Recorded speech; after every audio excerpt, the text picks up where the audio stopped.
Hi, I'm Nicky and you're very welcome to We're At, a new arts and culture show for DCTV. Over the coming months, we'll be covering the upcoming and popular festivals in Dublin and bringing you the latest news and reviews, live performances from our shopfront studio in Temple Bar, and a host of interviews from star performers from this year's lineup. We'll also be on the streets to find out what you have to say, and as always, we're on UPC 802 dctv.ie/we're at, and you can also find us on Facebook and Twitter. Hello, I'm Jan. In the first 4 shows of We're At, we're going to talk about the International Dublin Gay Theatre Festival here in Dublin, which actually starts today on the 2nd of May and is running for the next 2 weeks. The festival is in its 8th year already, and this year's program is just promising to be great. We're here today and we're happy to have 2 amazing actors here who will give us a short excerpt of their play Bat Cavat just later in the show. But for now, we're going to talk to the festival's director, Brian Merriman. We're very happy to have you here. You're also the artistic director and founder of the festival. So tell us, what were your intentions 8 years ago to start a gay theatre festival? I suppose a bit like you, and congratulations on your first programme and thanks for your interest, because I suppose I'm putting the gay community into the national community. We're coming out from behind our closets and we're putting all our stories live on stage for mainstream audiences. This is not just a festival for the gay community. We're dialoguing with our fellow citizens in Dublin and indeed in Ireland and indeed throughout the world, because it's the biggest festival of its kind in the world now. And that's amazing considering we were the last city to be decriminalised by 1993 in Western Europe. So it's a big change for Dublin. We've been welcomed very much so, and we're going to pass by our 1900th performance of gay theatre by the 15th of July, or 15th of May. Yeah. Wow, that's some achievement in only 8 years. And what would you say the festival has done for the LGBT community? I think it's done twofold. I hope it's done something for the mainstream society as well. I think we've asserted our citizenship, and we've also done something that Ireland has failed to do in the past century. We concealed so much in Ireland, and we made up this persona, etc. And we've started off in the gay community by telling our stories very honestly. And of course, by doing so, and I won't just say in a provocative or challenging way, but they're very accessible. At least 50% of our audience would be straight now. A lot of our performers are straight and our volunteers are straight. So there's an intercultural dialogue, and I've put forward the argument that gay people are not a race, but we are a common culture internationally, and the 28 plays that we have on between now and the 15th of May prove that.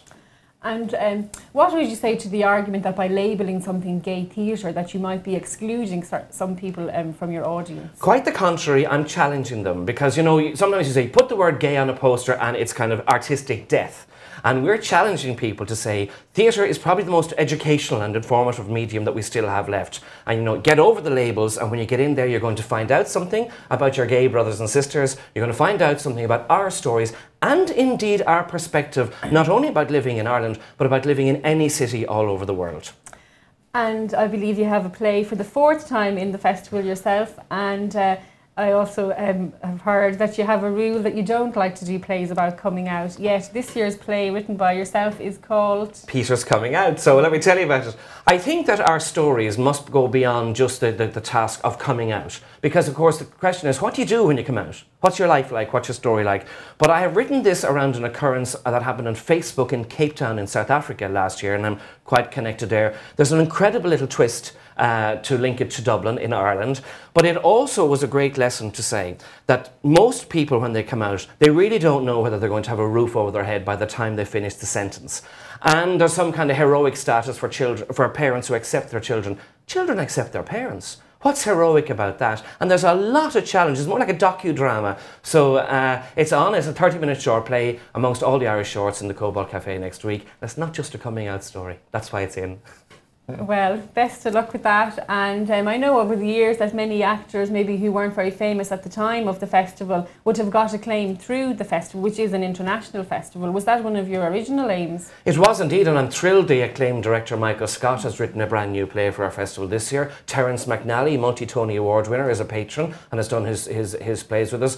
But a festival play is on tour all over Ireland. We have Liza Minnelli's Under the Rainbow, and Sean Dunn just filled a project last week. And these are new voices that the Theatre Festival has put on the Irish stage. And that's what it's about, an interaction. That's fantastic. And just quickly, Brian, what's the not to miss event of this year's festival? 28 plays starting today. The programme changes completely next Sunday, and we have another 16 plays on from that time around. So get in, get early, because I promise you, if you want like drag, drama, comedy, dance, music, and original theatre and new voices, world premieres all over the place, we have a really exciting programme. €15 to come at night, 10 for the matinees. You will not get better value. Well, thank you very much for coming in. I know obviously you're a busy man. The festival opens tonight, so best of luck with it all, and thank you. Best of luck with the programme. Thank you. Thank you. We were also talking to Eddie McGuinness, who is actively involved in the LGBT community, and we were asking him why he thinks gay theatre is so important. So have a look.